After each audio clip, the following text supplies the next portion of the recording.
জিতছিলাম, মানে 16 রাউন্ড পর্যন্ত জিতেছি, আর 4টে রাউন্ড বাকি আছে, এবং ওই 5টা রাউন্ড, আর এই 5টা রাউন্ড কিন্তু টোটালটাই আমাদের এরিয়া, মানে 73, 82 এগুলো হচ্ছে আমাদের প্রায় 20-25 হাজার প্লাস হবে আরো। এরা সেই সময় সব গুন্ডাদের নিয়ে ঢুকেছে, ঢুকে একদম পুরো ডিও আরও সিআরপিএফ কে নিয়ে পুরো গাদা গাদা লোক ঢুকে আমাকে তো মারধর করেছেই, এজেন্টদের মেরে তাড়িয়েছে, চ্যাংজেলা করে করে বের করেছে সিআরপিএফ এর হেল্প নিয়ে, এবং টোটাল মেশিন কারচুপি করছে। 4টে কাউন্টিং এ আমাদেরকে, 5টা কাউন্টিং এ আমাদের কেউ নেই, এবং একতরফা মেশিন নিয়ে চলে যাচ্ছে উইদাউট সিটিং, এবং আমাদের কাউন্টিং এজেন্টদের উইদাউট প্রেজেন্স। আমরা কিন্তু হলেই বসে আছি, মানে বাইরে বসে আছি, আমাদের ভেতরে ঢুকতে দিচ্ছে না। এইরকম অত্যাচার, অমানবিক অত্যাচার। এক তো এসআইআর ভোট কাটা, 2 হচ্ছে এত মানুষকে ভোট, মানে বিশেষ করে ভোট দেওয়ার পরেও জোর করে লুট করছে, লোডশেডিং করে বিভিন্ন এলাকায় মেশিন লুট করেছে।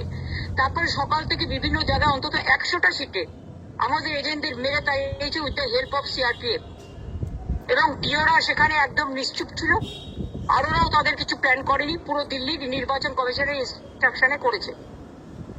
এই ইলেকশনটা বিজেপির সাথে আমাদের হয়নি, ইলেকশন কমিশন এই ডার্টি গেমটা প্লে করেছে, যে ডার্টি গেমের কোনো ক্ষমা হয় না। এখানে আমরা এখনো বলছি, আমরা 200+ সিটে আমরা এগিয়ে আছি, এগিয়ে ছিলাম, কিন্তু সেখানে সব কাউন্টিং এজেন্টদের ঘাট ধাক্কা দিয়ে বের করে দিয়ে ইভিএম মেশিন লুট করেছে। ওয়ান সাইডেড বিজেপির গুন্ডা বাইরে বসে আছে, ভেতরে বসে আছে, আর আমাদের কাউন্টিং এজেন্ট আমি সহ আমরা বাইরে 3 ঘন্টা বসে আছি। আর কতক্ষণ এভাবে চলবে?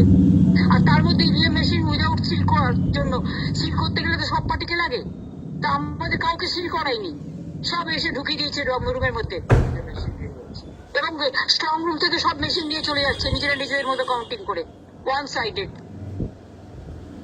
আর ডিও আমাকে বলে গেল, ম্যাডাম আপনাদের এআইটিসি কে অন্তত আমরা অ্যালাউ করবো, আপনাদের পাস দেবো, আপনাদের এজেন্টদের দেখে পাঠান। আমি সবাইকে ডেকে পাঠালাম, আমাকে 2 ঘন্টা টাইম দিল, আমি 1 ঘন্টার মধ্যে সব ডেকে পাঠালাম, but they are not allowed, even I am not allowed. এটা কি ইলেকশন?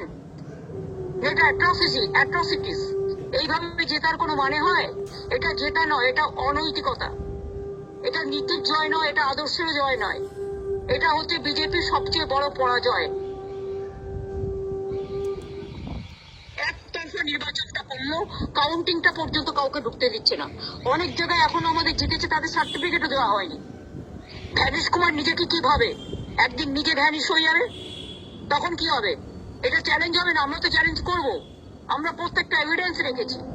ইভেন মনোজ অগরওয়ালকেও আমি টাইম টু টাইম SMS দিয়েছি, আমি আরোকে কমপ্লেন লেটার দিয়েছি, আমি ডিওকে আমাদের হয়ে কমপ্লেন করেছি, অন্যান্য ক্যান্ডিডেটরাও করেছে, কিন্তু ওয়ান সাইডেড। প্রথমে তো আমাকে আসতে দিচ্ছিল না, রাস্তা ব্লক করে দিয়েছিল, তারপর আমি কোনোভাবে এসে ঢুকেছি। তখন থেকেই দেখছি এখানকার ক্যান্ডিডেট এবং তাদের ইন্ডিপেন্ডেন্ট 4টে ক্যান্ডিডেট এবং এজেন্টদের নিয়ে, এবং 4টে করে প্লাস এজেন্টদের নিয়ে 5 জন করে এজেন্ট এক একটা চেয়ারে বসে আছে, আর আমাদের একজনকেও ঢুকতে দিচ্ছে না। ঠিক আছে, এবং সব মেশিন নিয়ে চলে যাচ্ছে, টোটালটাই কাউন্টার প্রোডাক্টিভ, এবং এই কাউন্টিংটা কাউন্টার ম্যান্ডেট করা উচিত।